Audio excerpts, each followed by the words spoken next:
Yo bro, kali ini saya akan membahas ini device yang canggih buat saya saat ini, yaitu Vaporesso TX80. 80 ya, 80 bukan 80, bukan kayak kacekek. 80 ini handy sekali, bahan ininya leather sintetis, enak. Saya pilih warna merah. Sebenarnya biru juga bagus, cuma harus memilih salah satu. Ya, ini yang saya pilih. Menggunakan Axon chip.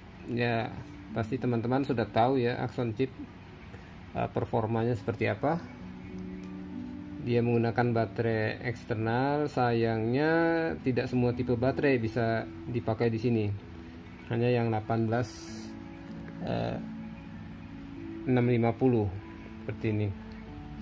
Jadi kalau yang lebih besar kayaknya nggak bisa, ini seperti 21700. Oke, ini kenapa saya pretelin dulu supaya lebih cepat kita bahasnya, karena kalau buka dari unboxing nanti semakin lama. Jadi seperti ini perlengkapannya, bisa lihat ya, dia cukup banyak. Kasih karet seal ada 4, kemudian bubble glass juga dia siapkan satu ekstra. Coilnya ada 2 jenis, berbeda ohmnya, nanti saya akan bahas itu. Menggunakan kabel tipe C, dan ini yang saya suka. Wah, ini keren ini. Ini pin, ini bisa kita pakai kalau kita jalan, seperti lencana. Tinggal disematkan di baju. Oke, balik lagi ke ini. Buildnya ini bagus. Ini karet semua. Buildnya bagus, kokoh, dan tombolnya, clickingnya juga enak. Feelnya itu nyaman, di kliknya itu nggak keras. Oke, kita lihat dulu di sini. Dia pakai 510 konektor, jadi kita bisa pakai RBA kita. Apakah ini spring loaded? Iya, ini spring loaded. Cukup keras, bagus tapi. Oke, lantas ini kita coba ya. Masukkan dulu ini tanda plus di sini. Saya menggunakan baterai yang 2500 mAh, 35 ampere continuousnya. Itu berarti kalau kita mau tahu berapa ohm resistensi yang aman untuk diangkat di sini, itu tinggal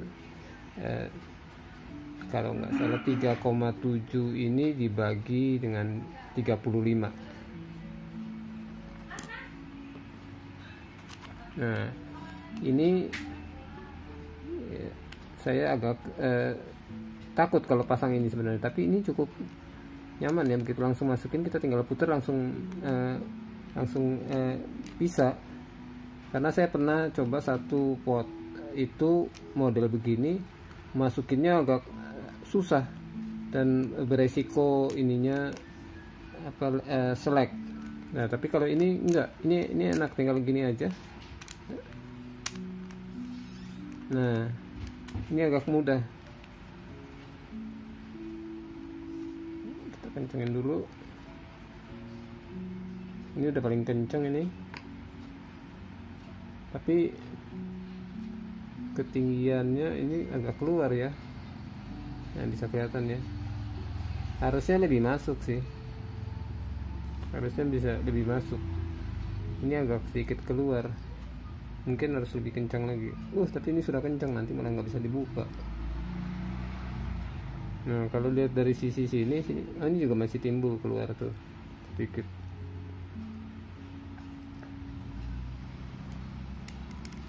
Nah, mungkin ini kekurangannya saya rasa. Jadi ketika baterainya dipasang, kita coba ini lagi. Baterainya dipasang, dia tidak bisa menutup tidak bisa menutup ember rapat, ininya masih ada celah. Bukan celah sih, agak menonjol. Sementara kalau kita tanpa baterai, ini coba lagi.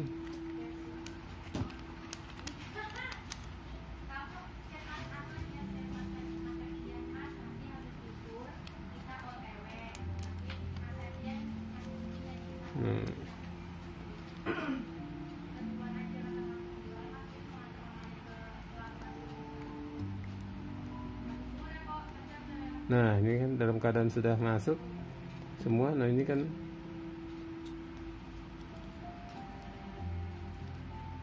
ini udah masuk kenceng. Nah lihat ya, nah, dia kan sudah rata sama yang karet ini, jadi benar-benar tenggelam, datarnya sama. Nah ini yang kalau dipasang baterai ini kedudukannya bisa seperti ini, bagus sekali, jadi nggak ada nonjol keluar. Nah mungkin depannya bisa diperbaiki sama mereka sih ya. Jadi atau mungkin ukuran baterai saya yang agak terlalu menonjol, tipe baterai saya. Mungkin baterai yang lain bisa jadi karena kepalanya ini mungkin lebih turun sedikit, jadi bisa rata. Karena saya cuma punya satu baterai, jadi saya cuma bisa coba yang ini. Nanti kalau ada baterai lain bisa dicoba. Ini kali ya lumayan, ini nggak terlalu menonjol seperti tadi, harus agak tekan lagi. Nah masuk, nah bisa nih. Jadi tadi masuknya kurang ditekan. Nah ini jadi bagus ya. Nah ini perfect. Oke, mantap ini. Oke, berarti bukan kekurangan tadi ya, tapi di sini sih masih ada tuh sedikit naik. Kita harus lebih tekan aja. Di sisi sini bagus. Ini besinya enak loh. Oke, kita coba nyalakan. Ini sudah nyala nih. Sayangnya dia tidak ada warna lainnya selain warna putih ini. Kita coba matikan dulu. 1 2 3 4 5 system off. 1 2 3 baru 3 aja. Oh dia walaupun dalam keadaan mati kita pencet, dia masih bisa menunjukkan bahwa ini dalam keadaan mati dengan mengatakan system off seperti itu. Ya, luar biasa ya. Saya baru kali ini melihat ini seperti ini, system off. Jadi kalau sama sekali nggak muncul apa-apa saat dipencet, berarti baterainya betul-betul mati, atau nggak ada baterai. Berarti ini menunjukkan baterai ada di sistem ready untuk dinyalakan. 1 2 3 4 5 Vaporesso, mantap. Oke, fiturnya di sini cukup banyak, tapi saya akan ke situ nanti. Ini dia dapat apa aja, dapat, bentar kok jadi buram ya.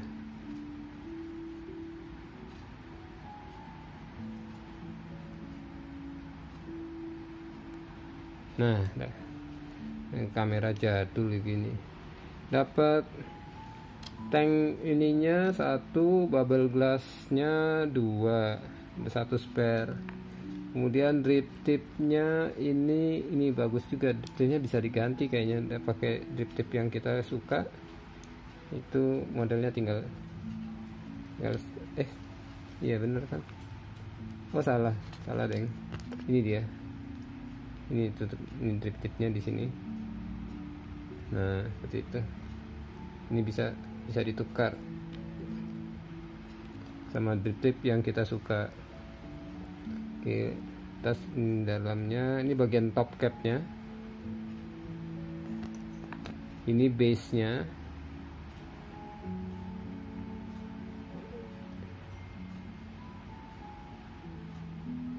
porsi tank 26, nggak tahu 26 ini 25 ukuran 25 kah, saya kurang tahu pasti juga, tapi ini cukup bagus ya. Ini airflow nya di bawah. Atas karet ada 4 dan dia kasih penutup spare untuk baterai. Tuh baterainya tuh di sini, mana tadi ya,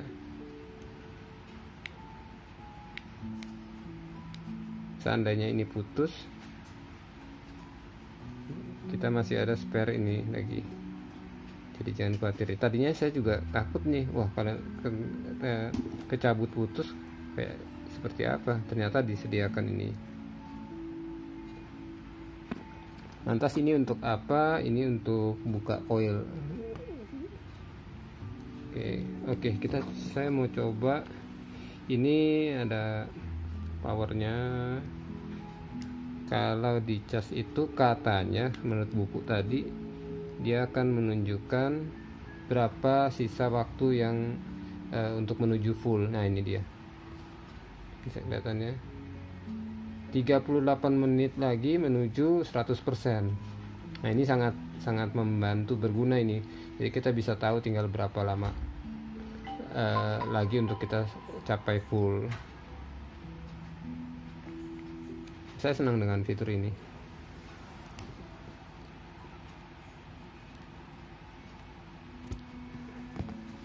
Oke, terus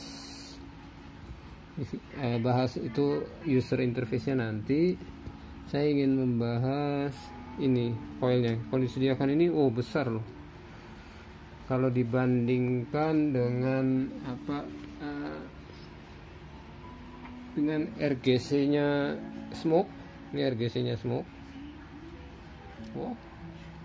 Ukurannya besar lagi nih daripada Smoke. Ukuran penampangnya juga jauh lebih luas. Jadi saya yakin ini flavornya mantul ini. Oke, berapa ohm dia? Itu balik ya ini. Nah ini dia. Yang satu 0,4, satunya lagi 0,15. Di situ ada wattage yang range terbaik itu 60 watt, maksimal di sini 80 watt. Ukuran penampang kapasnya dua-duanya sama. Kita lihat sekarang dalamnya. Bentuk meshnya polanya sama, cuma ukurannya ya kelihatan beda. Yang 0,4 lebih rapat, sedangkan 0,15 itu lebih renggang. Dadah. Ya, oke. Nah itu kan kelihatan ya. Jadi penampang dari mesh coilnya itu kelihatan beda, lebih renggang ini. Kalau tebal kapasnya kurang lebih sama kabarnya.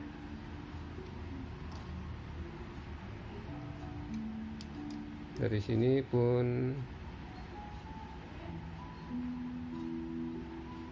ya. Oke, nah sekarang bagaimana kita coba assemblingnya ya. Ini saya kecilin dulu. Aduh susahnya. Belum dimasukin. 0,4 ini. Dia tinggal slot gitu aja. Nah ini tinggal tarik. Nah itu tadi yang ini tadi untuk congkel seperti ini. Kalau nggak punya kuku, karena saya bisa pakai kuku ya nggak perlu itu. Nah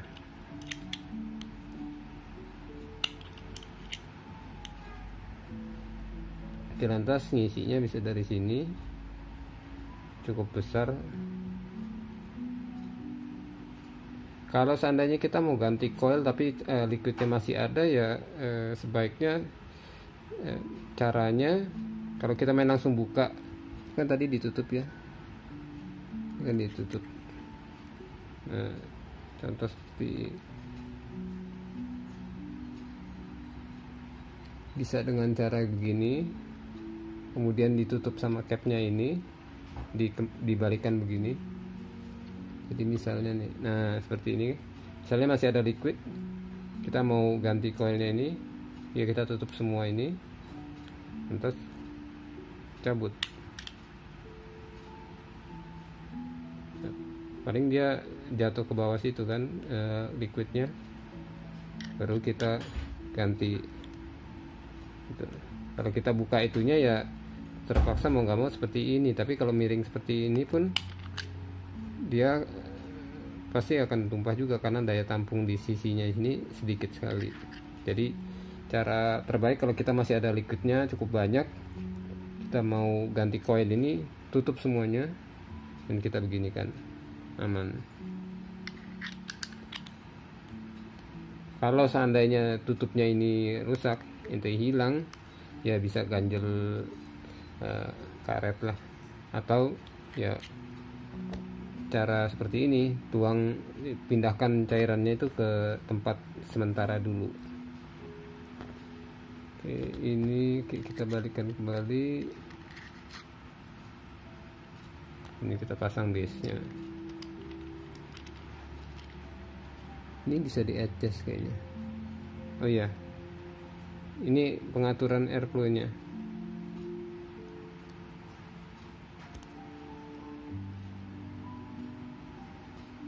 Tuh, cukup besar. Dari sini sama juga, sama.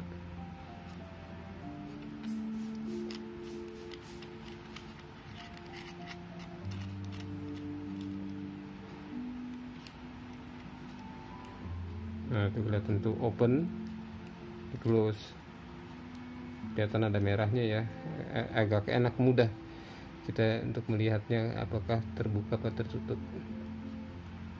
Oke, nah saya nggak mau pasang itu dulu. Oke, karetnya ini sudah ya. Apalagi yang mau dibahas? Oh ya, oke, sekarang saya ini lumayan cukup berat, nantilah baru isi. Sekarang saya mau bahas ke ini fitur-fitur menariknya. Ini dia ada, oke. Kalau menguncinya 1 2 3, itu malah 5, 1 2 3 4 5, 1 2 3. Nah, ini mengunci.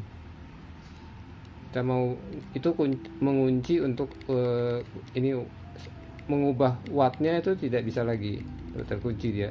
Tapi untuk firing tetap bisa. Nih firing, nah dia bilang check atomizer itu kan untuk begitu kita pencet ini itu kan firing, dia tetap bisa firing, tetapi yang dikunci hanya pengaturan watt aja. Kita mau buka lagi, kita pencet 3 kali, 1 2 3. Nah tuh terbuka, 1 2 3, 1 2 3. Nah, kan gambarnya terkunci 1 2 3. Oke, sekarang ke menunya. Menunya ini, menu di sini bisa diakses dengan cara pencet 3 kali, 1 2 3 yang ini, kunci ini. Nah, atau dipencet tahan. Nah, seperti itu. Nah, di sini ada pilihannya apa aja. Mari kita browsing dulu. Ada feed, FT mode. FT mode ini defaultnya. Kalau kita pilih, lantas pulse mode. Ini variabel ini, kalau menurut di sini pulse mode itu constant voltage, voltasenya yang konstan supaya dia tetap optimal flavornya. Kemudian ada power eco, smart TC, do it yourself mode, system set, exit. kita coba lihat system set dulu. Apa itu system set? Di system set ini ada smart VW. VW itu singkatan dari variable wattage. Itu nanti apa, kita lihat lagi dulu. Sub menunya banyak juga menunya. Exit version, ini versionnya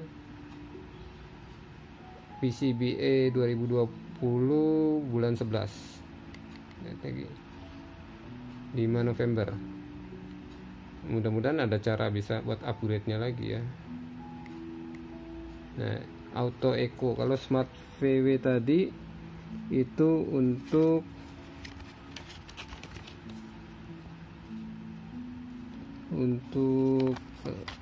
kita masuk aja. Kalau auto eco ini dalam keadaan dia ini auto eco ketika di on kan, maka ketika powernya baterai kita mencapai di bawah 40%, maka dia akan ke mode yang supaya tetap bisa firing, bisa tetap menikmati dengan daya yang rendah. Di on kan atau di off kan. Kalau smart itu ini bisa setel ini.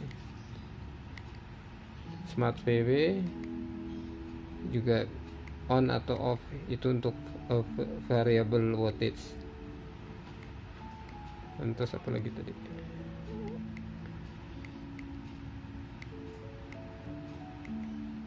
Brightness ini bisa diatur. Kalau mau lebih hemat baterainya, saya kencengin aja.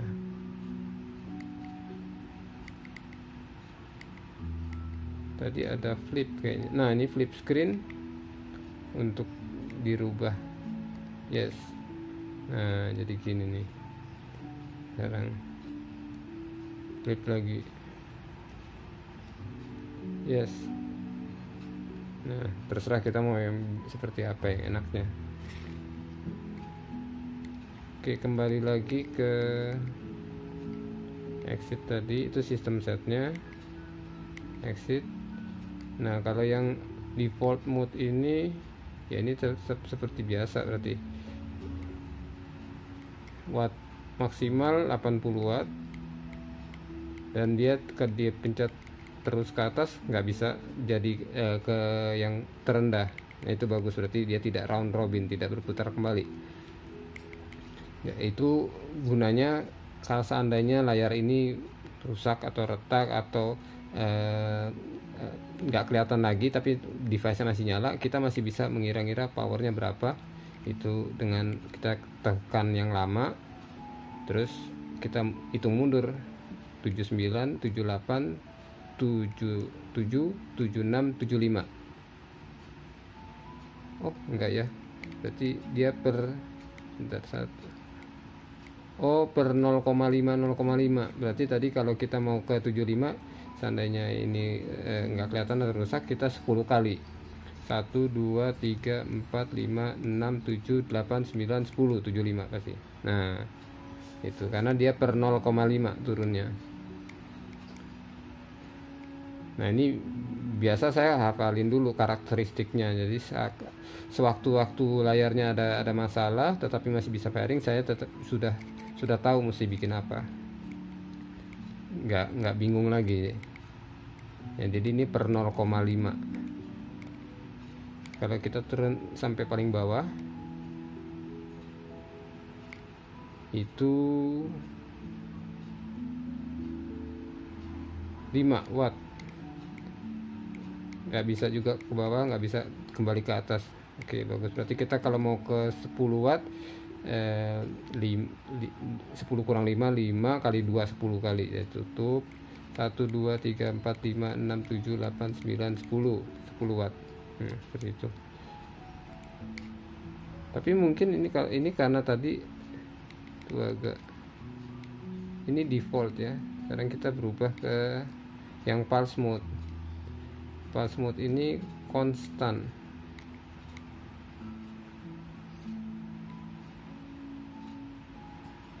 Pulse mode. Tapi bisa di set juga ya. Menurut teman-teman yang saya dengar sih pulse mode ini paling nyaman ya, belum tahu juga cara pakainya.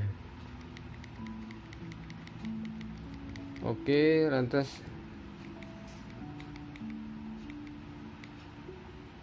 tahan yang lama. Di sini ada power eco.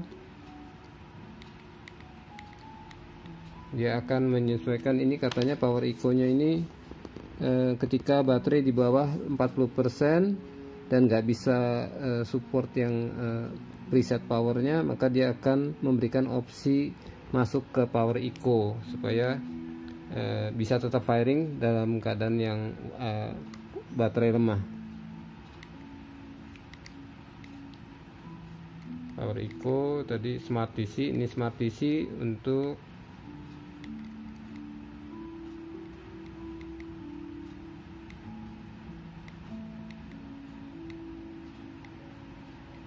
smart DC ini untuk itu apa, temperatur kontrol untuk kawat yang berbeda seperti SS, TI atau NI yang 200. Oke, ini yang do it yourself mode ini yang menarik ini.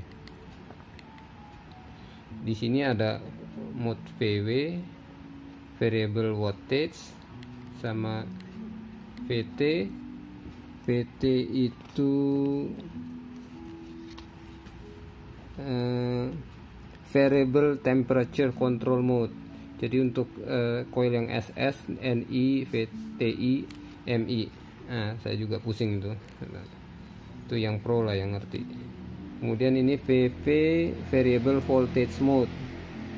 Ini menyesuaikan dengan ya yang suka main misalnya, jadi ini kita coba. Nah, ini kita main default nih. Ini yang suka main di voltase, nggak suka main di referensi watt, dia bisa pakai ini. Wah, sampai 9 volt, mantap juga, terendah. Oke, nah ini, nah oke, balik lagi tadi ke do it yourself. Oke, ada BP. BP itu bypass mode. Bypass mode itu untuk efektif untuk coil yang berkisar 0,15 sampai 5 ohm. Kita lihat BP cuman gitu aja. Entah juga bingung saya. Oke, kita masuk lagi. Selain BP ada lagi ini SP. SP ini adalah super player mode. Ini super player mode, di sini dikatakan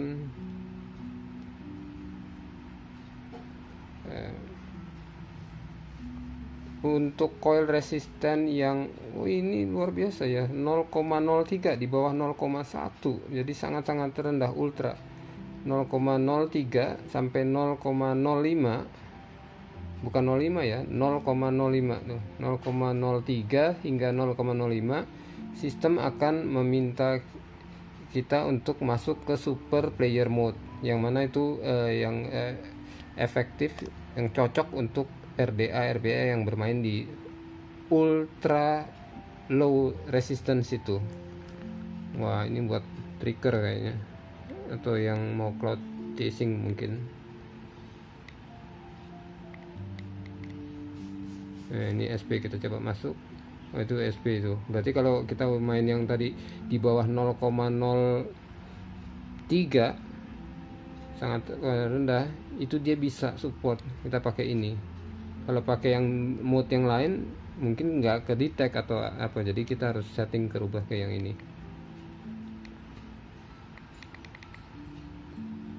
Tuh agak, saya balik lagi ke yang mana ya, saya coba yang ke pulse mode aja. Nah, ini tetap bisa dikurangin. Kenapa saya pulse mode? Kan katanya pulse mode-nya tuh enak. Oke, sekian dulu dari review saya. Agak panjang. Saya nanti aja saya coba, karena juga lagi bingung ikutnya, dan ini juga waktunya kelamaan. Tapi kita coba pasang ya.